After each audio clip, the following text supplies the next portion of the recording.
What is up, YouTube? My name is G3Iron, and today we are taking a look at Ignite as a status ailment. You can also check out future videos where we'll take a look at the freeze status ailment and the shock status ailment. But today I was interacting with somebody on Reddit, and we were chatting back and forth talking about Ignite, and actually with the release, or the announced release, the coming release of Armageddon brand for 3.5 Betrayal League.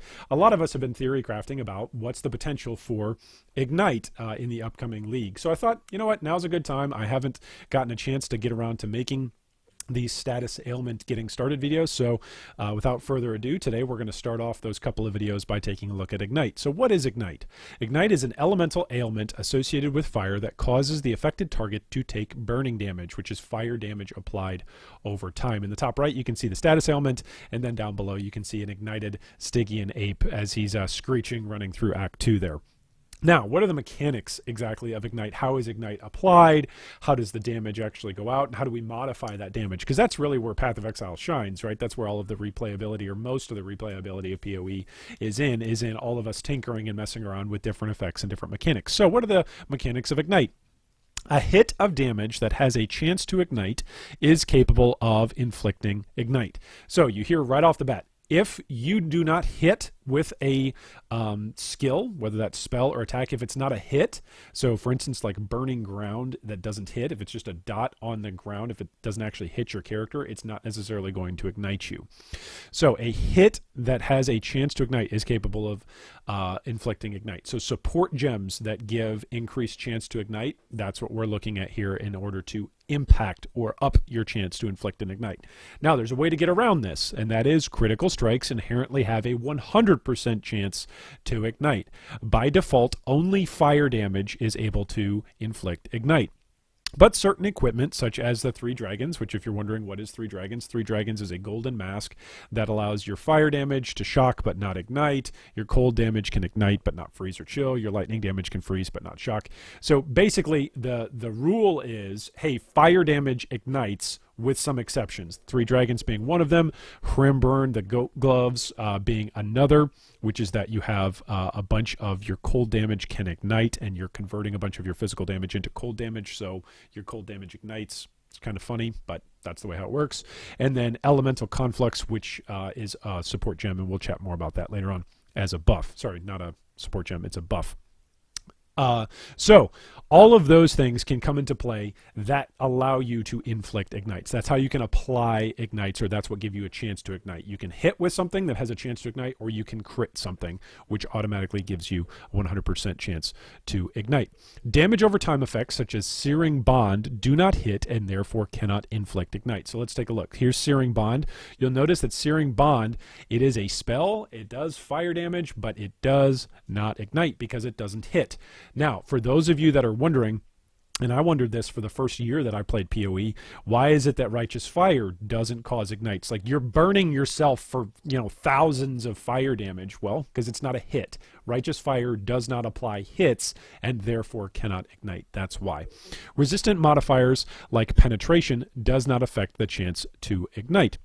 So in other words, the higher your pen goes, it doesn't necessarily increase your chance to ignite. There may be some uniques in the game that change that, but that, again, is the rule, not the exception to the rule.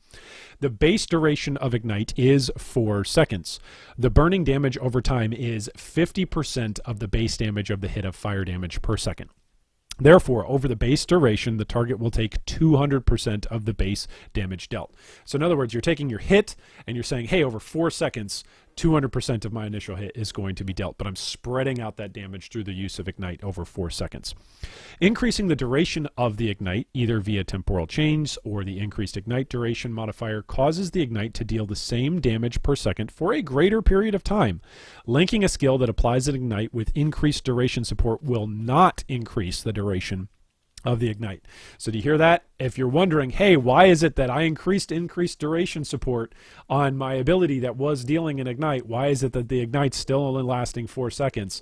That's why, because increased duration support does not impact ailments. It just doesn't increase the ailment effect and duration of Ignite. Now, here are some examples. We're going to get into some just really quick examples of this and what the numbers look like. Separate applications of Ignite do not stack accumulatively.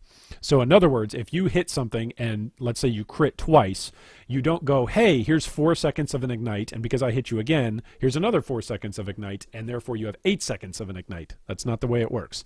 Each Ignite effect remains present on the target until it runs its course, but only the one with the highest damage per second will cause damage at any given moment. So if you do crit twice, whichever out of those 2 crits rolled higher fire damage is the one that's going to be applying for the base 4 seconds. It's not going to be one and then the other, meaning it doesn't stack cumulatively. And they don't run concurrently. It's not that both of them are going to be dealing damage. The game's only going to choose one Ignite to deal damage. Luckily, it's going to choose the higher of the 2. So if you get a bad roll on one of them, that's okay. You're going to get the better roll. So it's kind of like if you play D&D, it's kind of like attacking with advantage in 5th edition where you're rolling 2 dice and you get to take the higher of the 2. That's what we're looking at here.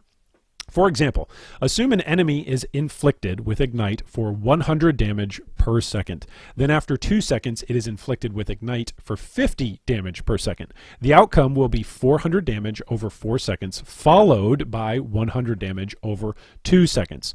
Now, you may be wondering, hey, why is it that it's 4 and then 2? You just said that they don't stack cumulatively. Well, they don't, so they're both applying at the same time, but remember, there's a 2-second gap there in the example. It says, then after 2 seconds, it's inflicted with another Ignite. So that second Ignite doesn't elongate the duration. It simply means that the higher of the 2 rolls, which is the one that was doing 100 damage, is going to do 400 damage over 4 seconds. And then the next one, which was rolled 2 seconds into the duration of the first set of damage, is now going to deal 100 damage over 2 seconds because that's going to be the remaining amount of damage from that second hit.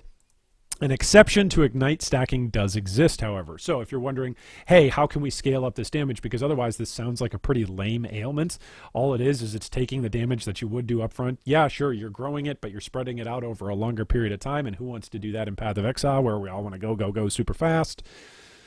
Why is it that Ignite is the way it is? Well, this is why, partly. Because as a mechanic, unless you're able to simply outscale the damage on your Ignite and therefore do way more damage over the extended duration from your highest damage Ignite, it's just not going to be worth it a lot of the time. And so this is why Ignite kind of bounces back and forth between really strong OP when you could double dip with multiple different damage sources happening at the same time, to Ignite's not even an ailment that anybody's going to worry about or care about or build around.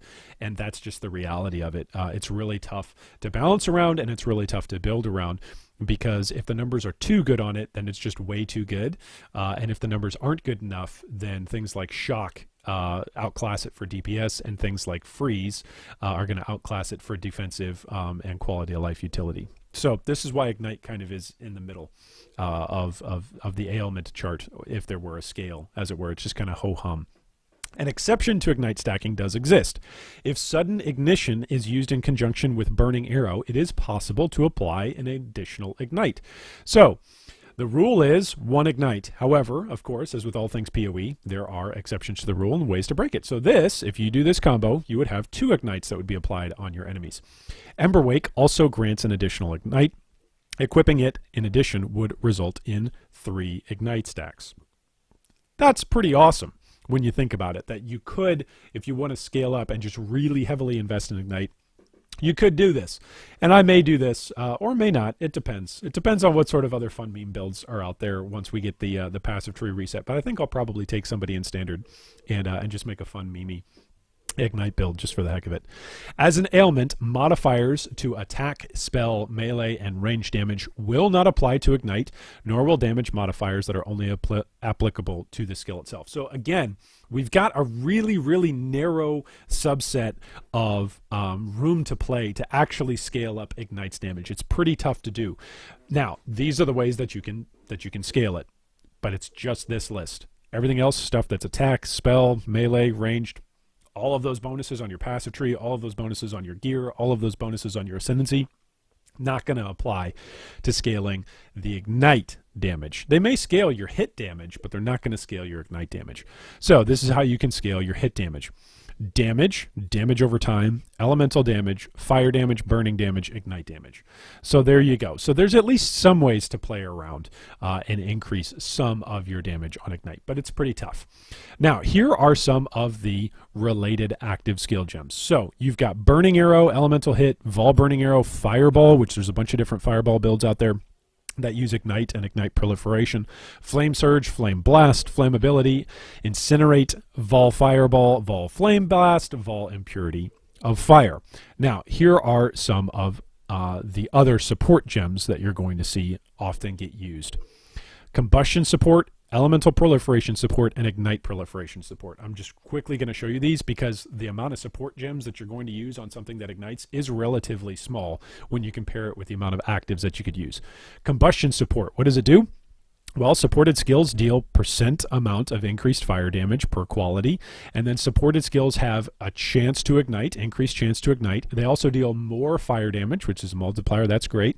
And then enemies ignited by supported skills have got subtractions to their fire resistance. So hey, that's great. We're going to be applying more ignites on a more regular basis. Our fire damage does more damage in general. And then the stuff that we're hitting that's igniting is going to have less fire resistance, which means the ignite is going to essentially count for more damage on it. So that's cool. Combustion support is a pretty no-brain. Hey, let's use it for ignite. Elemental Proliferation Support is another great one. You get 0.5% increased duration of elemental ailments on enemies. Elemental ailments caused by supported skills spread to other enemies in a radius. So in some of the builds that we're going to take a look at, you'll see that some of the hits that apply ignites then hit other things in a pack, and so it essentially creates an AoE effect of the ailment of the ignite. That is because of Elemental Proliferation Support increasing the radius of other enemies getting hit. You also just get a flat 20% chance to freeze, shock, and ignite. And you get increased duration of elemental ailments on enemies, which we've already said is pretty tough to scale up if you're not using elemental proliferation. So it's a great way to do that.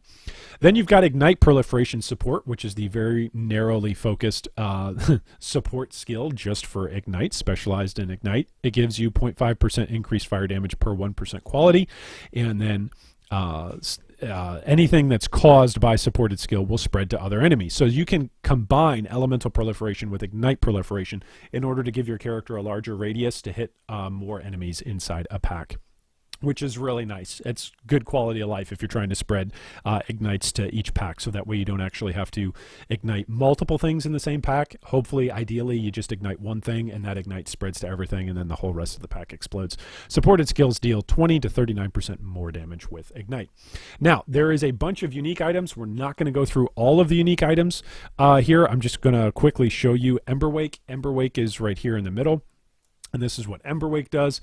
Ember Wake gives you, whoops, there we go, lose the highlight, gives you a bunch of fire resist, increased fire damage, increased cast speed, 10% chance to ignite, and then you get this unique ability to inflict an additional ignite on an enemy, and then ignited enemies burn 65% slower. So this is the way that you can apply multiple different ignites to somebody if you want them to be ignited multiple times.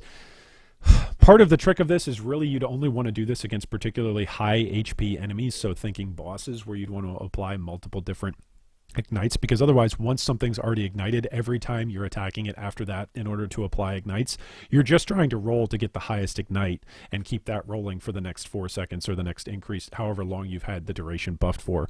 So other than that, there's really not much point in hitting your opponent other than to refresh your ignite. So it's a give and take. It's a strange mechanic. It's a unique mechanic. It's really fun. And there's lots of different builds and ways to play this. So with that being said, I'm going to give credit to a couple of different people and their build guides. This is Devin Ace, and he's got his build. This is from March 2017 that he originally posted this. This is a low life, cast on crit, ignite vortex build. So he's using vortex for a lot of different reasons. Mainly vortex is used because it has the modifiers to spell damage apply to the skill's damage over time. While the mod is meant to scale dot on the ground from the skill, it also makes the spell damage double dip. So this was, as we were talking about earlier, how ignite can be really strong when you're allowed to double dip. This is one of the reasons why. He's using the Pyre ring because Pyre if you use the Pyre, it converts 100% of fire damage to cold damage for just a ring slot, and now it converts only 40 We can use 2 times of Pyre for 80%, or you can use the 3 dragons, which we already looked at in the video. He says, I would recommend the 3 dragons since you will have Ignite for 100% of your hit damage and elemental equilibrium for max efficiency. So let's take a look. What does this look like here for his build? You can see him flying around. He's using Cyclone in order to proc his cast on crit because it attacks so fast, and so it's got lots of opportunities.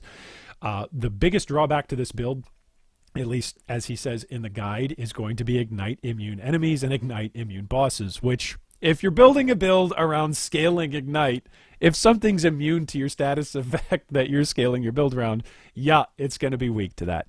But other than that, you can see him here. He's on Strand. This was back when the Strand map was all the rage, and there were actually still packs to kill on Strand as opposed to like 2 or 3, which, you know, this was pre-nerf Strand back in the day. All right, so that is a low-life COC Ignite Vortex build. Secondly, I wanted to show you this. This is from September 6th of 2018, so relatively recent from 3.4 from patch 3.4.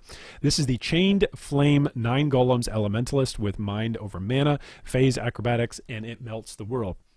This is awesome. WaffleT has posted this. This is really cool. And again, more info is down if you click on the more info section link on the YouTube video, where you can go and check out all of these different guides. But this is a pretty neat Golem build, and he's got a bunch of different videos here showcasing exactly what the build looks like. So here's, I believe this is a Hydra map that he is clearing, and you can see he just blows everything up. Now, he's doing a ton of damage from the hits, but you'll notice that not everything that dies from the automatic hits of the damage that he's scaling on his Golems is dying from the Ignite, and you can see that Ignite is just ticking them down. It does a ton of damage over time. And is very fun gameplay. He jumps in here at the boss. Where's the boss fight? Here we go.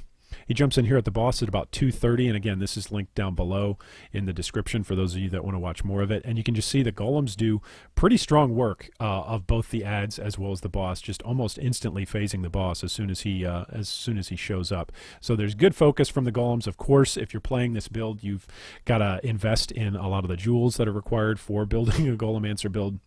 Golemancer builds are typically not cheap. It's not a good league starter, but if you're looking to play an Ignite build, that's certainly one of them as an option. The third and final build that we're going to take a look at today is from Lucksickle, making Ignite viable again. This is from February 2018, so the beginning of the year during 3.1, and he says that here is the core of the build. It's going to be double Dyadus Infernal Axe, and he's using Hrimburn in order to convert a bunch of the damage over. So let's take a look, and we're going to jump in. I believe it's a channel map. Waterways is what he's using, and he's using ethereal knives in order to apply his ignites with his Dyadus. So there he goes. He's shooting out the EK, and you can see he just has to hit the pack once, and then the ignite is proliferating because he's using elemental proliferation as well as the ignite proliferation. And so there's just a bunch of damage as it flies out. He's pretty much just leap slamming, applying the ignite once, and then leap slamming away, and most everything blows up. This is him with a blade vortex setup as well as a light poacher on his helm, which just does a bunch of damage, and he's applying a bunch of ignites as he flies around the racecourse map, blowing everything up. So that's a little bit about Ignite. For those of you that wanted to know about Ignite, that's probably way more info than you ever wanted, but that's at least 3 different builds from the recent relative year that we've seen in Path of Exile. So what does that mean for 3.5? I don't know. What does that mean for Armageddon Brand? I don't know. GGG has come out in the past and said, hey, we're buffing this, or here comes a new skill and it's going to be really OP and it's really going to be fun. And then we've all tried it out and it's been kind of ho-hum. So we'll see what Armageddon Brand does and just how powerful the ignites are. But hopefully that helps you learn a little bit about Ignite as a mechanic and how you can potentially build around it, using uniques and using various setups for your advantage for scaling Ignite damage. If you've got comments or questions, or you've got an idea for another piece of content or another video in the future, feel free to leave us a comment down below. And as always, stay tuned for more videos.